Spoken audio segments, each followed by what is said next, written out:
My mother didn't even lower her voice when she said it.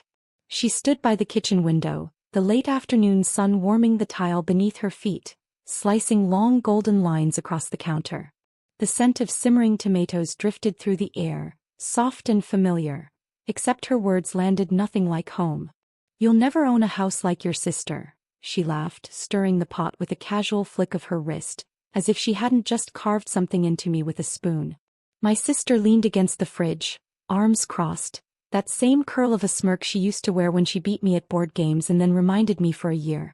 "She'll be broke forever," she added sing-song like a joke the two of them had rehearsed.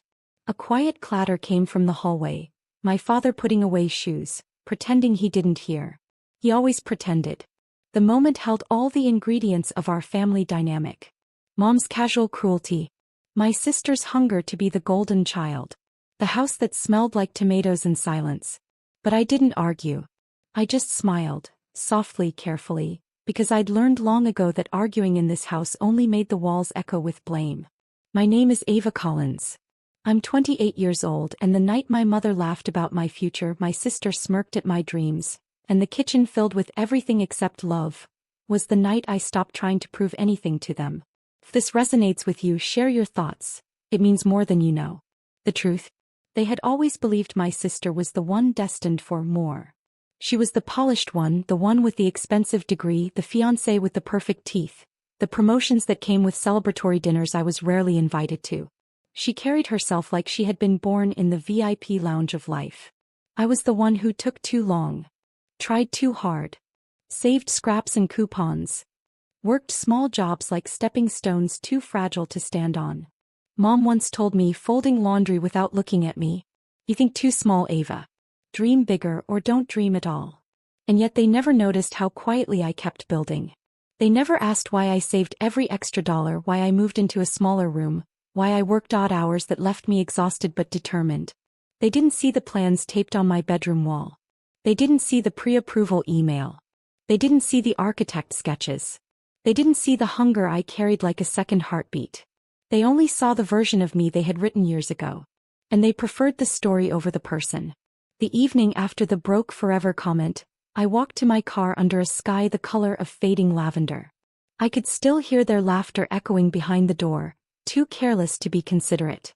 As I sat in the driver's seat, a memory surfaced, one I had buried under years of pretending.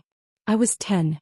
My sister had won a school competition and my mother lifted her into the air, spinning her around the living room, sunlight dancing off the trophies on the shelf. I stood in the corner holding a participation ribbon.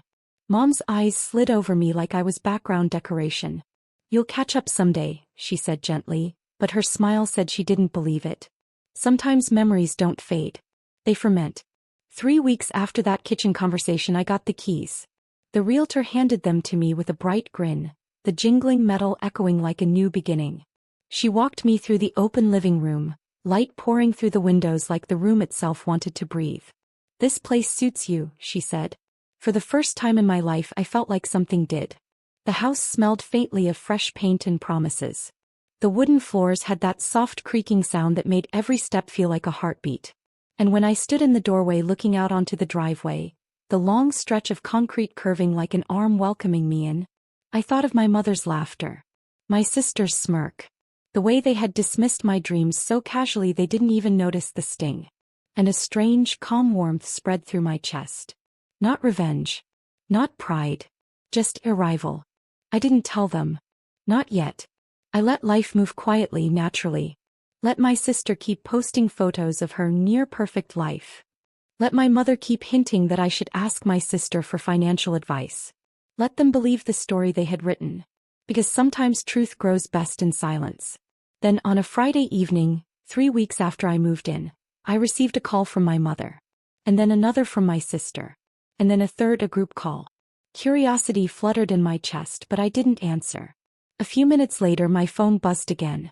"Mom, we're outside. Open the door." "Sister, we need to talk. Come out." Outside? I walked to the front window, peeled back the curtain just enough to see the driveway. My mother, my sister, both standing there, staring at the house, staring at my house. Their faces were a strange mix of confusion, disbelief, and something sharper. Jealousy. Maybe fear. I knew before they even called out again what they were thinking. How could she afford this?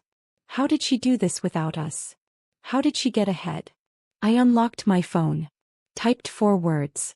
The same 4 that had been living quietly in me for years, waiting for this exact moment. Get off my property. I didn't open the door. I didn't explain. I didn't soften. I just sent the text. And watched as the realization washed over them, slow, unmistakable, and devastating in its simplicity. They had underestimated me. And now they were standing outside the house they swore I could never own. The moment I pressed send, the glow from my phone dimmed, and the house fell into a thick, breathtaking quiet. Outside, my mother froze first. The porch light washed over her face, softening the lines she usually tightened with disapproval. My sister stepped back half a pace, her hand lifting toward her chest as if she needed help steadying her breath. They looked stunned. But also something deeper, like the ground had shifted under them in a way they couldn't understand yet. I didn't open the door. Didn't rush to explain. Didn't offer cushioning for the blow. For the first time in my life, I let silence do the work. Inside the living room, the house felt strangely alive, as if the walls themselves understood the significance of the moment. Warm shadows stretched across the floorboards. The faint scent of new paint still lingered in the corners. It was a house built on my savings, my determination, my refusal to stay small. A house they said I'd never have. My mother finally reached for her phone again. It lit her face sharply in the driveway glow. Mom, Ava, this isn't funny. Open the door. I didn't. Instead, I let another memory float in, gentle, uninvited. I was 12, standing outside after ballet class. My sister tumbled into Mom's car with a flourish, all ribbons and confidence. I climbed in behind her, holding a certificate I was proud of. Before I could speak, Mom said, "You'll never dance like your sister, honey. Don't feel bad, it's just how it is. Just how it is." Those words built a quiet storm in me that took years to rain out. Now here we were, role reversed. My mother outside a door that wasn't hers to open. Me inside, protecting a life I built from the quiet corners she ignored. Outside, my sister shook her head, pacing once along the driveway. My phone buzzed again. "Sister, Ava, stop acting out.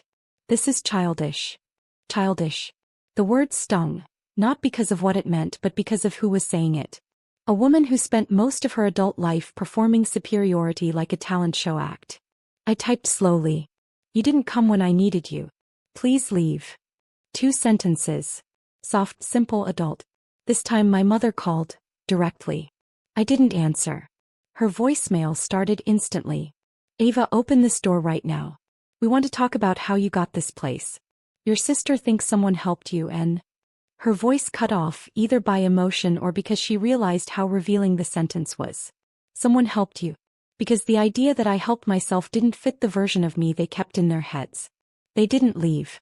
For another 10 minutes they stood there. My sister's arms folded tight across her chest. My mother's hands twisting her scarf. The 2 of them shifting weight from foot to foot, staring at the house like it betrayed them. The irony washed over me gently. All my life they made me feel outside their world. Now they were outside mine. Finally, my sister took a step closer to the door and raised her voice just enough to carry through the wood. "Ava, how did you even afford this?" Something in her tone cracked, not anger, not outrage. Something quieter. Fear. I walked closer to the door, not to open it, but to let my voice carry evenly through. I worked. I saved. I stopped asking for permission. My words floated out into the cool night. The porch light flickered in the slight breeze. My mother spoke next, the tremble in her voice unmistakable. "You should have told us." "I did," I said softly. "For years. Every dream I shared was dismissed. Every effort was compared. Every attempt was minimized. I learned to stop handing you things you didn't care to hold." The silence that followed felt like a long-held breath finally released. Then my mother whispered something I wasn't expecting. "Ava, we didn't know you felt that way." Of course they didn't. People who don't see you rarely notice your pain. At last my sister muttered, "This is ridiculous," grabbed her keys and headed toward the car. My mother lingered. Just long enough to look at the house again. Its warm windows glowing behind me, the clean lines of the new siding, the front garden light flickering softly. "Is this really yours?" she asked quietly. I nodded. Even though she couldn't see me, the truth carried through the door. "Yes," I said. "Every inch." I heard a soft, shaken exhale. Then footsteps. The car doors closed. An engine started. Headlights swept across my lawn. And they pulled away, slowly, as if the weight of everything unsaid made the car heavier. When the driveway finally emptied, I leaned my forehead against the door, letting the stillness settle around me like a blanket. I wasn't shaking. I wasn't crying. I wasn't angry. Felt whole. And quietly, beautifully free. Later that night, I brewed chamomile tea in my new kitchen. Steam curled from the mug in soft spirals. The overhead light hummed gently. I walked barefoot across the cool wooden floor and sat by the window, knees tucked under the blanket. Outside, my driveway stretched empty and peaceful.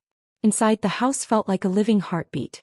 I thought about how far I'd come, how many nights I'd spent working double shifts, packing my lunch to save money, saying no to things that glittered but didn't grow me. How many quiet sacrifices stitched the foundation of this home. And for once, I didn't care whether they ever understood it. This place wasn't proof to them. It was a promise to myself. If you've lived anything like this, tell your story, and don't forget to subscribe. As the tea cooled and the night deepened, I whispered a truth into the quiet. I'm finally home. A truth that didn't need validation.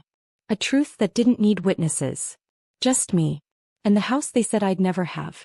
And in the end, I chose myself.